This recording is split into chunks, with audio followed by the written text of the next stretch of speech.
Graça e paz, meus irmãos. Hoje nós vamos estudar Apocalipse capítulo 4. Vamos iniciar na segunda sessão do livro, que trata do Apocalipse capítulo 4 ao capítulo 7. Nós vamos recapitular aqui alguns ensinos que nós já vimos. A primeira parte trata do Apocalipse capítulo 1 ao 3. Nós vimos a ênfase de que Cristo veio aos homens. Ele se revelou aos homens, fala da sua obra da morte, sua obra da ressurreição e a exortação que ele faz dos céus às igrejas aqui na terra, para que elas perseverem, para que elas caminhem nos caminhos do Senhor, porque ele está andando no meio da igreja. Ele exorta a igreja porque também, se a igreja se aparta dele, ele visita a igreja com a sua ira. Ele chama a igreja à fidelidade. Na segunda parte nós vamos ter aí no capítulo 4 a visão do trono de Deus, no capítulo 5 o livro e no capítulo 6 e 7 os selos. É importante lembrarmos que o capítulo 4 ao 7, essa segunda parte que nós vamos iniciar, ela diz respeito ao período entre a primeira e a segunda vinda, da mesma forma que Apocalipse do 1 ao 3 é um ensino que se aplica a todos os tempos, porque ainda que aquelas igrejas são igrejas que existiram naquela época, no primeiro século, mas se trata sobre problemas que podem ocorrer nas igrejas e como o Senhor ele vê esses problemas, como o Senhor trata com a igreja em todos os tempos até a segunda vinda do Senhor. Toda a exortação ali, naqueles primeiros capítulos, foi dada à igreja para que a igreja volte os olhos para esse dia em que o Senhor vai voltar para resgatar a sua igreja e como a igreja vai prestar contas diante do Senhor. Nós podemos ver isso, essa estrutura de paralelo, se nós atentarmos agora do capítulo 4 ao capítulo 7, porque se nós caminharmos um pouco aí, Apocalipse capítulo 5, verso 5 e verso 6, o texto diz: Então um dos anciãos me disse, não chore, eis que o leão da tribo de Judá, a raiz de Davi, venceu para quebrar os 7 selos e abrir o livro. Então vi no meio do trono e dos 4 seres viventes e entre os anciãos, em pé, um cordeiro que parecia que tinha sido morto. Ele tinha 7 chifres, bem como os 7 olhos, que são os 7 Espíritos de Deus enviados por toda a terra. Então, a referência à morte de Cristo. Apocalipse capítulo 6, versos 16 e 17, os dois últimos versículos do capítulo 6. E disseram aos montes e aos rochedos, caiam sobre nós e nos escondam da face daquele que está assentado no trono e da ira do Cordeiro, porque chegou o grande dia da ira deles, e quem poderá subsistir? Então perceba que no capítulo 5 fala da morte, e no final do capítulo 6 fala do dia da ira. Então ele já está indo para o final dos tempos, quando o Senhor ele vai voltar para julgar aqueles que são os ímpios, aqueles que são inimigos do Senhor. E se nós atentarmos para os últimos 2 versículos do capítulo 7, verso 16 e 17 diz: Jamais terão fome, nunca mais terão sede, não cairá sobre eles o sol, nem qualquer outro calor forte, pois o Cordeiro que está no meio do trono os apacentará e os guiará para as fontes da água da vida. Deus lhes enxugará dos olhos toda lágrima. Então o que nós temos em Apocalipse 4 ao 7 é a narrativa sobre toda a dispensação, dentre a primeira vinda e a segunda vinda. O Apocalipse 7 termina com o estado eterno, os justos num estado agora onde não há mais sofrimento. O final do capítulo 6 fala sobre a ira aos ímpios e o final do capítulo 7 fala sobre o estado eterno do povo de Deus. Então é assim que nós precisamos ver, não de modo que o Apocalipse 4 ao 7 eles tratam sobre um período posterior cronologicamente ao capítulo 1 ao 3, mas ele volta a tratar sobre o mesmo período, entre primeira e segunda vinda, mas agora com mais detalhes, com mais informações sobre aquilo que foi tratado de Apocalipse 1 a Apocalipse capítulo 3. Né? Então vamos observar o capítulo 4, verso 1 a 11, a visão do trono de Deus. Verso 1 nós temos o chamado do Senhor para João. Depois dessas coisas olhei e eis que havia uma porta aberta no céu, e a primeira voz que eu vi, que era como de trombeta, a falar comigo, disse: suba até aqui, e eu lhe mostrarei o que deve acontecer depois destas coisas. Depois destas coisas. Depois de tratar do Apocalipse 1 ao 3, e ali houve uma visão. Nós vimos já no Apocalipse capítulo 1, que o Senhor ele vai até João e entrega a visão, uma série de ensinos. O que ocorre aqui no capítulo 4, verso 1, é o relato de que João recebeu uma nova visão. Então, o Senhor está destacando que aqui, a partir do capítulo 4, se inicia um novo bloco de ensino. Então, essa é uma divisão natural do livro. O próprio livro ele está estabelecendo que do capítulo 1 ao 3 temos uma estrutura que trata do primeiro momento da revelação, e aqui a partir do capítulo 4 o Senhor vai até João para iniciar uma nova marcação aqui, de um novo bloco, de um novo momento, de uma nova série de ensinos, depois daqueles que foram entregues. E o Senhor está conduzindo João para o céu. A linguagem mostra aqui, né, há uma porta aberta no céu. Ali uma porta aberta no céu em que João ele vai contemplar alguns dos ensinos do Senhor.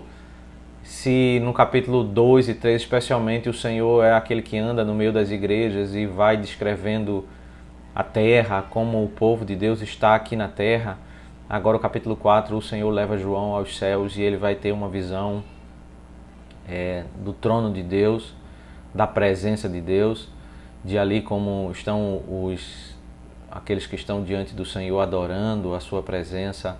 Então sai da terra para ir ao céu, para ele contemplar. E aí ele faz referência exatamente a Apocalipse capítulo 1, quando e a primeira voz que eu vi, que era como de trombeta a falar comigo, ele está falando exatamente que a mesma pessoa, né, o Senhor que falou com ele em Apocalipse 1, 10, que ali quando faz referência à voz de trombeta, voltou a falar com ele, voltou a trazer uma nova revelação para que ele contemplasse essas verdades, essa série de ensinamentos. O Senhor leva ele, chama ele até os céus para mostrar as coisas que em breve devem acontecer.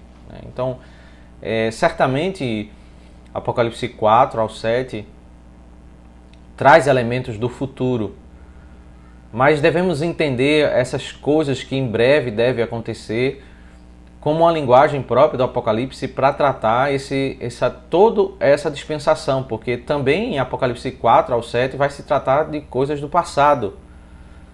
Então nós precisamos nos preparar para olhar esse texto, não na perspectiva de que ao longo do capítulo 4 ao 7, como nós já afirmamos, nós vamos ter uma cronologia de eventos do que acontece depois que Deus fala com as 7 igrejas. Não é isso.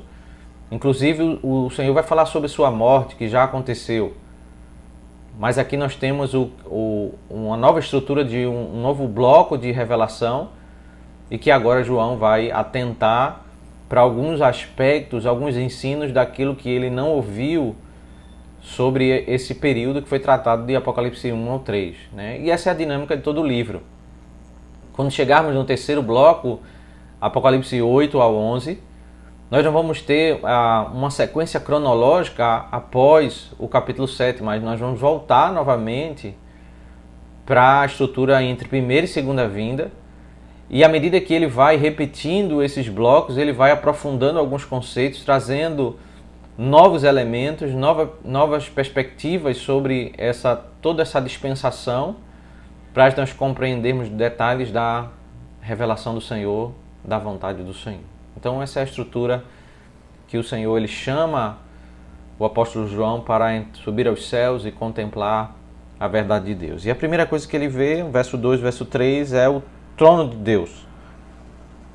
Imediatamente eu me achei no Espírito, e eis que havia um trono armado no céu, e alguém estava sentado no trono. E esse que estava sentado no trono era semelhante no aspecto à pedra de jaspe e ao sardônio, e ao redor do trono havia um arco-íris semelhante no aspecto à esmeralda. Ele contempla o trono de Deus, né? A linguagem é muito semelhante a o que o Senhor fez com Ezequiel, né? Como que arrebatado aos céus, a presença do Senhor, ele está tendo a visão de que Deus está reinando. Perceba como o Apocalipse 4 ele vem tratar o coração da igreja, do Senhor, que foi exortada no capítulo 2 e capítulo 3 a não temer o Império Romano, a não temer os homens, a perseverar diante do Senhor, mesmo diante de dias difíceis. E a igreja teme os homens quando a igreja olha para o poder dos homens, como se os homens tivessem a soberania sobre a vida da igreja, soberania sobre os eventos da história, e para fortalecer o coração do seu povo, o Senhor leva o apóstolo João a contemplar e entregar essa revelação à igreja de que é o Senhor quem está reinando. Ele é quem está no trono. A visão do trono traz isso, essa perspectiva muito clara para a igreja de quem é o soberano, quem controla a história, quem guia todos os eventos debaixo do seu querer. E alguns aspectos aqui são vistos pelo apóstolo João.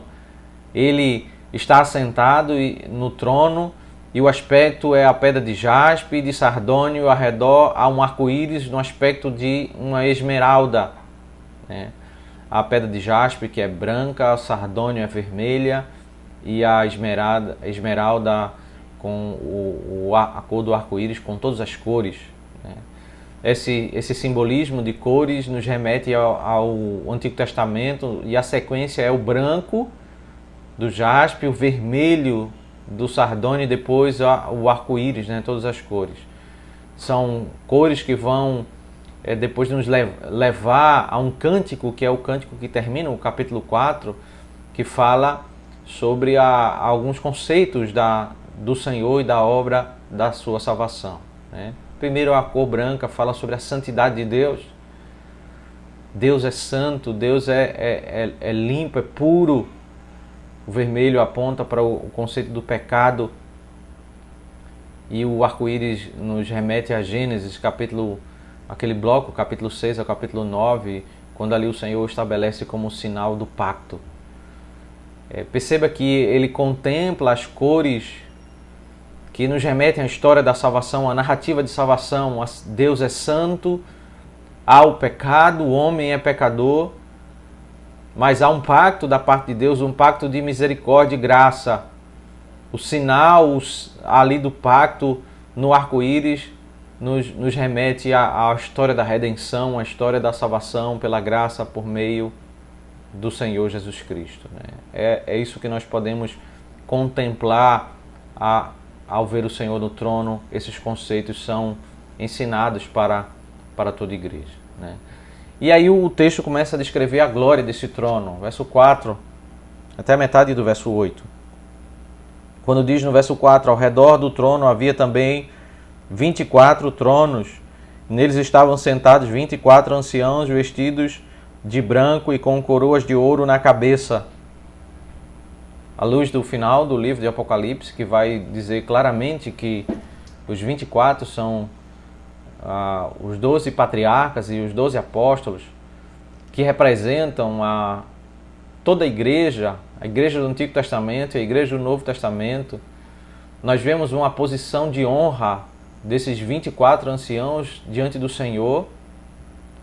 A igreja sendo representada por meio deles com a honra que a igreja tem diante do Senhor, porque está como que sendo príncipes com coroas sobre sua cabeça, como que reinando em Cristo.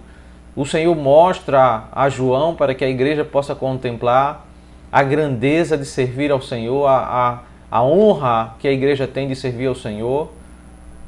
para uma igreja que está vivendo dias em que olha ao Império Romano e pode imaginar que é mais glorioso, mais honroso servir ao Império Romano do que ao Senhor. O Senhor coloca os olhos da igreja para essa honra do que é estar diante do Senhor, do que é ser representante de Deus aqui na terra, do que é glorificar o nome do Senhor. É como a igreja deve se portar aqui na terra ao ter esse conceito, é honrar o nome do Senhor por ter uma posição sublime, uma posição honrosa, ao sermos chamados de príncipes de Deus. Esse é o nosso status, essa é a nossa honra. A igreja contempla a glória do trono, mas a igreja é conduzida a contemplar a sua própria posição em Cristo, quando os seus representantes, apóstolos e patriarcas estão com coroas diante do Senhor. O Senhor está mostrando à igreja quem é a igreja, como o Senhor trata a sua igreja, colocando coroas e sendo abençoados com posição de honra diante do Senhor. Mas aí, a partir do verso 5, nós temos alguns símbolos da história do Antigo Testamento que nos fazem também contemplar alguns conceitos. Verso 5 diz: do trono saíam relâmpagos, vozes e trovões, e diante do trono estavam acesas 7 tochas de fogo, que são os 7 Espíritos de Deus. Diante do trono havia algo como um mar de vidro, semelhante ao cristal. Um dos símbolos, primeiro, o Senhor leva o povo a voltar os olhos para Êxodo capítulo 19, quando esses mesmos eventos de relâmpagos, vozes e trovões, esses mesmos sinais que ocorreram naquele evento do Sinai, ali acontece diante do trono do Senhor. Ali eles estão diante do Deus que falou com o povo no Sinai, naquele evento tão glorioso. Deus que se fez revelar ao povo depois de libertar eles do Egito, com poderosa mão e com o seu agir gracioso e misericordioso. O povo, ao contemplar aqueles sinais, eles temeram ao Senhor. Eles lá em Êxodo capítulo 20, eles são chamados novamente a contemplar o trono e saber que do trono sai relâmpagos, vozes e trovões, para que eles possam temer o Senhor e não temer o Império Romano. Ali também há 7 tochas de fogo, uma alusão a Zacarias capítulo 4, que, como nós já vimos, faz referência ao Espírito Santo, aos 7 Espíritos, que é a característica, os 7 características sobre o Espírito Santo do Senhor. É do trono que sai o Espírito do Senhor, que dá poder à igreja para vivificar a igreja, uma igreja que está apática, uma igreja que está caminhando para o esfriamento. Eles precisam contemplar essa verdade para serem fortalecidos, renovados a sua fé, a sua força no Senhor. E eles contemplam um mar de vidro, um mar como que cristalizado. Essa ideia do mar cristalizado, ela foi também representada por um mar de bronze ali no Templo de Salomão, que voltava ao conceito do momento do Êxodo, quando Deus parou o mar e aquele mar ficou como um mar cristalizado, e ali estavam os egípcios mortos, o exército de Faraó morto, e o Senhor fez o seu povo passar.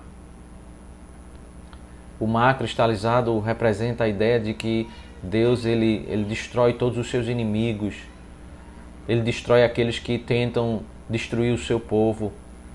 O Senhor ele domina sobre os inimigos, o Senhor é o grande soberano sobre a história das nações.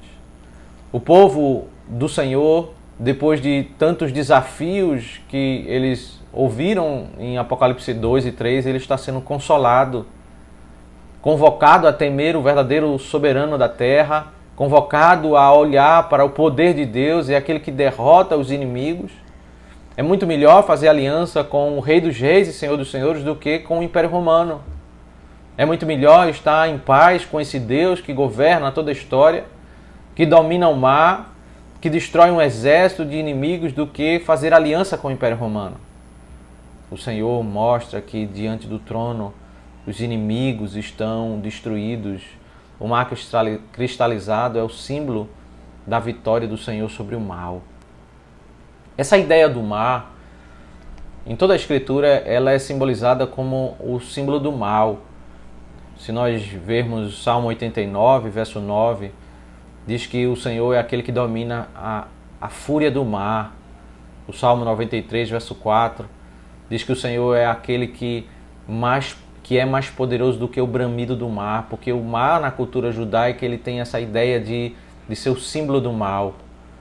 Por isso, quando nós chegamos no Novo Testamento, é muito forte a ideia para os apóstolos, os discípulos, daquele episódio em que Jesus está caminhando sobre o mar.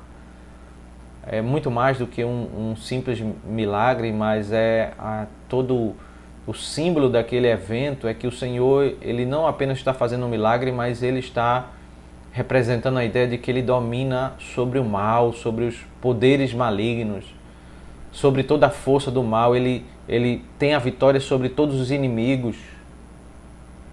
Quando é fácil perceber, porque quando teve a tempestade, os apóstolos estavam ali no mar e eles estão sem o Senhor Jesus, e eles veem alguém caminhando na direção deles, eles começam a dizer uns aos outros que ali se tratava de um fantasma. Eles achavam que talvez fosse algo maligno, porque havia esse conceito na mente judaica sobre o mar ser o local da ação maligna.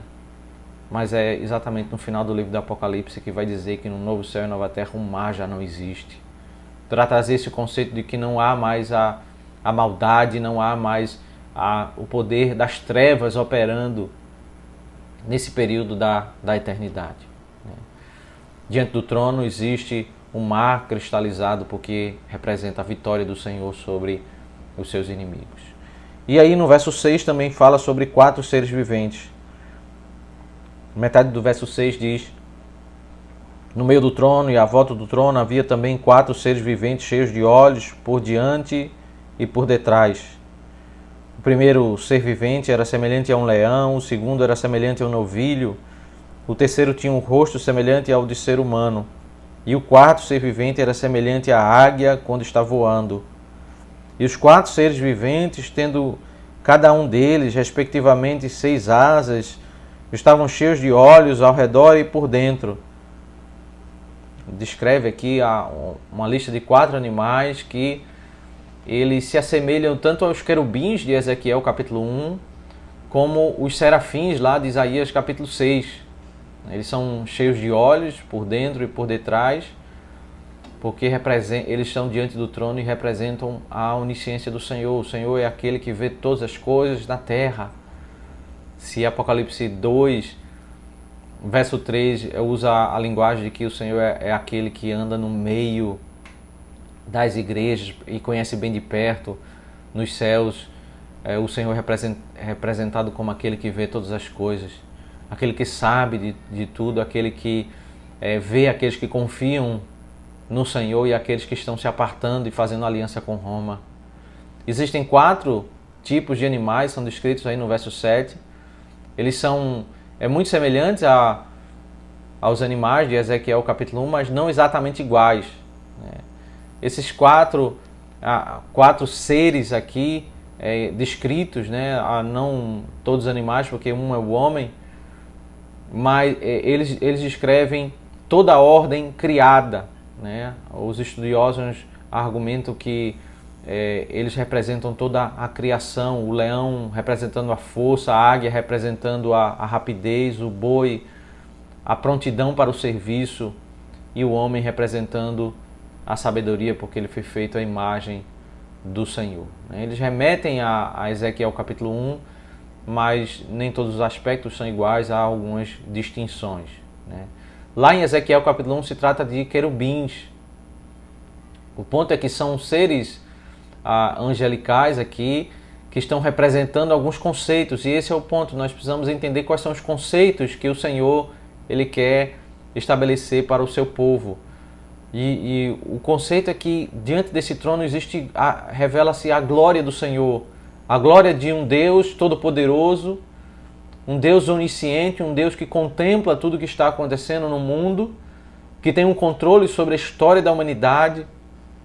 Aqueles que olham para o Senhor e desprezam o Senhor, é porque não conseguem contemplar a glória da sua presença, a glória do seu trono, a glória de como Ele governa todas as coisas durante toda a eternidade, né? E essa visão ela nos leva para um outro aspecto, um outro momento do texto, que é o momento que trata sobre adoração, a parte final do verso 8 até o final do verso 11. Não tinham descanso, nem de dia, nem de noite, proclamando: Santo, Santo, Santo é o Senhor Deus, o Todo-Poderoso, aquele que era, que é e que há de vir, né? Adoração primeiro dos 4 seres viventes. Eles olham para o Senhor e eles, por tudo isso que eles estão contemplando, eles exaltam o Senhor, reconhecendo que Ele é santo, Ele é santíssimo, por 3 vezes fazendo referência à santidade do Senhor, porque Ele é um santo de modo inigualável, Ele é sem pecado, Ele é singular, Ele é o Senhor Deus, Ele é aquele que governa a história da humanidade, Ele é o Todo-Poderoso. Não é aos homens a quem nós devemos temer, mas ao contemplarmos o Senhor de perto, ao contemplarmos a glória do Senhor, a sua grandeza, nós somos como que conduzidos a reconhecer a sua singularidade, o seu poder, a sua soberania, e exaltarmos e atribuirmos a Ele a glória que é devida, reconhecermos como Ele é santo, como Ele é Senhor, como Ele é todo-poderoso e como Ele é eterno. Ele é o que era, o que é e o que há de vir. De eternidade a eternidade, e é aquele que vai vir para consumar todas as coisas. O que há de vir, aquilo que foi já mencionado no bloco anterior, Apocalipse capítulo 1. E esse é o conceito que está por trás de todas as cartas, as 7 cartas, é que o Senhor ele exorta a sua igreja, mas um dia Ele vai vir para pedir que a igreja preste contas diante do Senhor. Ele vai se encontrar com a igreja, Ele é aquele que vem para consumar todas as coisas e vai fazer com que a igreja esteja diante dEle, prestando contas por tudo aquilo que ela fez aqui na terra, se ela honrou o Senhor, se ela glorificou o seu nome diante de um mundo corrupto, de um mundo que chama para alianças perversas nessa vida. O Senhor é aquele que há de vir. O verso 9 e o verso 10 destaca a descrição aqui de como essa adoração dos seres ela faz impacto nos 24 anciãos. Sempre que esses seres viventes davam glória, honra e ações de graças ao que estava sentado no trono, ao que vive para todo sempre, os 24 anciãos se prostravam diante daquele que está sentado no trono, adoravam o que vive para todo sempre e depositavam as suas coroas diante do trono, proclamando. Então a adoração dos 4 seres viventes como que move os 24 anciãos a se prostrarem diante do Senhor, depositarem suas coroas diante do Senhor. Nós percebemos que nessa adoração celestial há uma ordem. Depois que o primeiro grupo adora, o segundo grupo se aproxima para se prostrar e adorar. Depois que eles reconhecem a glória de Deus, os 4 seres viventes, vêm os 24 anciãos, há uma sequência nessa adoração. Eles têm coroas, eles têm uma honra diante do Senhor, mas eles sabem que essa honra não é por causa do mérito deles e reconhecendo que tudo que eles têm, tudo que eles são vem do Senhor, eles depositam as coroas diante do Senhor, reconhecendo que toda aquela glória vem do Senhor. Eles reconhecendo que a honra que eles têm vem do Senhor, de que é por causa do Senhor que está sentado no trono, que eles estão ali, que eles são honrados e a posição que eles vivem. Essa é a verdade sobre a igreja do Senhor. A igreja é abençoada, a igreja é honrada, mas nada vem do mérito da igreja. A igreja, quando adora o Senhor, a igreja reconhece isso, a igreja é como se tirasse a coroa de sua cabeça e depositasse aos pés do Senhor, reconhecendo que tudo que ela tem, tudo que nós temos vem do Senhor. Os nossos dons, nossos talentos, nossa habilidade para fazer isso ou aquilo, nossa motivação para servir ao Senhor, tudo vem do Senhor. É o Senhor que nos levanta e nos faz glorificar o seu santo nome. Por isso, quando nós adoramos o Senhor, nós reconhecemos isso, que tudo que temos e o que somos vem do Senhor. E aí o verso 11, nós temos a adoração dos 24 anciãos. Tu és digno, Senhor e Deus nosso, de receber a glória, a honra e o poder, porque criaste todas as coisas e por tua vontade elas vieram a existir e foram criadas. A distinção da adoração no verso 8 é que no verso 8 nós temos uma referência à pessoa do Senhor, uma ênfase na pessoa do Senhor, quem Ele é. E aqui no verso 11 nós temos a referência à obra do Senhor, especialmente à obra da criação, sobre a dignidade do Senhor. Ele é digno de ser adorado, Ele é digno de ser exaltado, Ele é digno de receber a glória, a honra e poder. Ele já tem glória, honra e poder, mas aqui o texto está descrevendo o que é adoração. É quando a igreja ela vai diante do Senhor para anunciar isso que é uma verdade, de que Ele é digno de honra, digno de glória, digno de receber todo o reconhecimento da parte da igreja, de que a igreja reconhece de que Ele é Deus Todo-Poderoso, porque Ele criou. Há uma estrutura nas Escrituras de que o Senhor deve ser adorado porque Ele é o nosso Criador. Depois do pecado, o ser humano não percebe isso, não entende isso, de que ele é devedor do Senhor de adoração. E essa estrutura, que é a estrutura própria da criação, o ser humano foi criado para adorar o Senhor. Ela só é restaurada quando o Senhor ele opera a redenção. Ele aplica a obra da redenção aos nossos corações, nós somos regenerados. Porque a redenção ela faz isso, ela restaura para o propósito original, o propósito de adorarmos ao Senhor. O Senhor deve ser adorado porque Ele é o nosso Criador. Mas é somente quando nós somos redimidos que a nossa mente volta a essa perspectiva que deve ser a perspectiva de todo o ser humano, de que o Senhor deve ser adorado. Esse é o propósito original para o qual nós fomos criados. Nós fomos criados para o louvor da sua glória. Ele criou todas as coisas e pelo seu decreto, pela sua vontade, tudo veio a existir. E por isso Ele deve ser adorado, porque Ele é o nosso Criador. Nosso Criador, o nosso Redentor. É aquele a quem nós pertencemos, é aquele que é digno de glória, a quem nós devemos exaltar e honrar o seu santo nome. Na adoração do verso 8 e na adoração do verso 11, os 4 seres gloriosos e os 24 anciãos cheios de honra, eles não estão falando sobre os seus próprios atributos. Eles não estão contando as suas histórias. Eles não estão falando da habilidade deles, de como eles fizeram isso ou aquilo, das histórias deles diante do Senhor. Eles estão apenas falando da glória do Senhor, quem Ele é e o que Ele fez. A adoração não trata sobre os testemunhos humanos, mas a adoração trata sobre testemunhar a pessoa de Deus e a narrativa das suas obras, da criação e da redenção que apontam para a pessoa de Deus.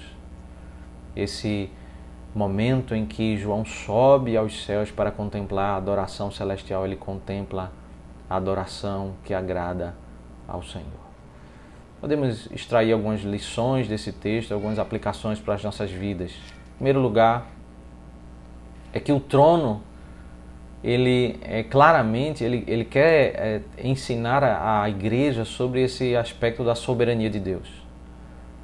Uma igreja que está, o retrato do primeiro século, especialmente dessas 7 igrejas, a maior parte delas, 5 igrejas, são igrejas que estão se enfraquecendo diante do Império Romano, diante do governo desse império que se apresenta como o Império Todo-Poderoso e o Imperador como o Rei dos Reis e Senhor dos Senhores. Mas o Senhor mostra o trono, mostra quem é de fato o verdadeiro Rei dos Reis e Senhor dos Senhores. Quem é aquele que governa, quem é aquele que está no trono e que é digno de ser honrado, de ser exaltado. O trono mostrado ao seu povo visa fazer com que o povo descanse nessa verdade da soberania de Deus para conduzir a uma vida de fidelidade. Porque quando nós contemplamos essa verdade que o Senhor está no trono e é a Ele a quem nós devemos temer, nós somos conduzidos a descansar na sua presença, a confiar no seu poder e continuarmos firmes, caminhando na presença do Senhor, mesmo quando nós temos adversidade nessa vida, mesmo quando nós temos contextos de prejuízo por andar nos caminhos do Senhor, quando nós trazemos à mente que o Senhor está no trono, que o Senhor é o Todo-Poderoso, o governante de toda a terra, nós voltamos os olhos ao Senhor. Isso conduz a igreja a caminhar fielmente para não nos apartarmos da sua palavra. Não fazemos aliança para sermos favorecidos nessa vida, mas nós nos preocuparmos antes em temermos aquele que está no trono. Por isso o trono também ele nos ensina sobre temor. Ele nos faz confiar na sua presença, mas ele nos faz também temer o seu nome, porque é do trono que vai sair uma série de pragas. Nós estamos em um novo bloco, Apocalipse 4, 5, 6 e 7. Nós vamos ver uma série de pragas que vão sair do trono. Porque o trono é ali onde nós podemos olhar para descansarmos do poder de Deus, mas também nós podemos olhar para temermos o seu santo nome. O Senhor é aquele que visita o seu povo com ira, quando o seu povo passa a se apartar dos seus caminhos. Nós olhamos para o trono para renovarmos as nossas forças, renovarmos os nossos conceitos sobre a grandeza de Deus, sobre o poder de Deus, sobre como Deus é santo e como Ele odeia o pecado, como Ele se aparta do pecado, como Ele não tem nenhuma relação com o pecado, como nós devemos nos apartar do pecado e não termos também nenhuma relação com o pecado. A visão do trono nos faz renovarmos o nosso temor para perseverarmos em comunhão com o Senhor. Mas o trono também nos ensina sobre a adoração. De fato, meus irmãos, a adoração dos céus, ela é o modelo para a adoração na terra. Ali há como que uma estrutura de um trono celestial. Os seres ali angelicais que estão como que representando a igreja, os patriarcas e apóstolos, ali são anjos que estão representando. Ali são seres celestiais que estão representando toda uma estrutura de adoração de como nós devemos adorar o Senhor. Há alguns elementos importantes que nós precisamos entender quando nós vamos adorar o Senhor, é que diante do Senhor é preciso ordem e reverência. É um conceito já ensinado em 1 Coríntios capítulo 14, quando nós precisamos adorar o Senhor de modo devido, não com bagunça, não com desordem, não com irreverência. Nós precisamos adorar o Senhor entendendo a grandeza da sua pessoa, a grandeza das suas obras. Por isso há uma estrutura de um grupo que adore, e em seguida há novamente uma estrutura, como que uma sequência bem ordenada nessa adoração. Há uma adoração centrada em Deus. Não se fala, ainda que ao descrever, João vê a grandeza daqueles seres que estão diante do Senhor. E a grande honra daqueles 24 anciãos com coroas de ouro. Mas quando eles vão adorar o Senhor, eles não falam sobre suas próprias obras, seus testemunhos, a história deles. Eles só têm algo na boca deles, naquele momento, é falar sobre a pessoa e a glória de Deus. Sobre aquilo que o Senhor fez, sobre aquilo que o Senhor como Criador, como Redentor, Ele faz para com o seu povo, para que o seu povo volte os olhos para reconhecer a grandeza do Senhor, a grandeza da sua obra. É uma adoração centrada na pessoa de Deus e nas obras de Deus. O que nós podemos concluir, meus irmãos, é que essa visão ela nos ensina sobre a santidade de Deus, como Deus se ira para com o pecado e como Deus chama os homens a exaltar o seu santo nome, reconhecendo a sua grandeza, a grandeza da sua pessoa e a grandeza da sua obra.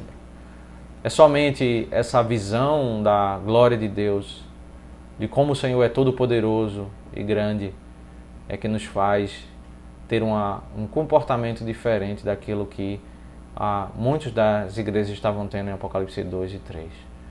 Agora, esse aspecto da dignidade e glória do Senhor, ele vai ser um pouco mais esmiuçado no capítulo 5, quando nós vamos ver a glória, a dignidade e glória do Cordeiro, ali no capítulo 5, ao abrir o livro. Que o Senhor Deus nos abençoe, nos faça compreender mais da sua glória. É o Senhor quem está no trono, é Ele que controla toda a história da humanidade. Que isso possa trazer paz e temor aos nossos corações. Vamos orar ao Senhor. Obrigado, ó Deus, pela Tua santa palavra, pela Tua bondade, pelo Teu amor, pela Tua grandeza, porque o Senhor, de fato, está no trono, ó Deus. Nos ajuda, ó Deus, a nosso coração sempre ter isso muito firme, ó Deus. E para isso nós descansarmos em Ti, nós confiarmos no Teu poder, ó Deus. Renovarmos as nossas forças, ó Deus. Estarmos firmes nos Teus caminhos, à medida que nós contemplamos a grandeza da Tua glória, Senhor. Nos conduz, ó Deus, nessa percepção, para que possamos, ó Deus, descansar e temer diante da Tua santa presença. Isso nós Te oramos, nós Te suplicamos em nome de Cristo. Amém.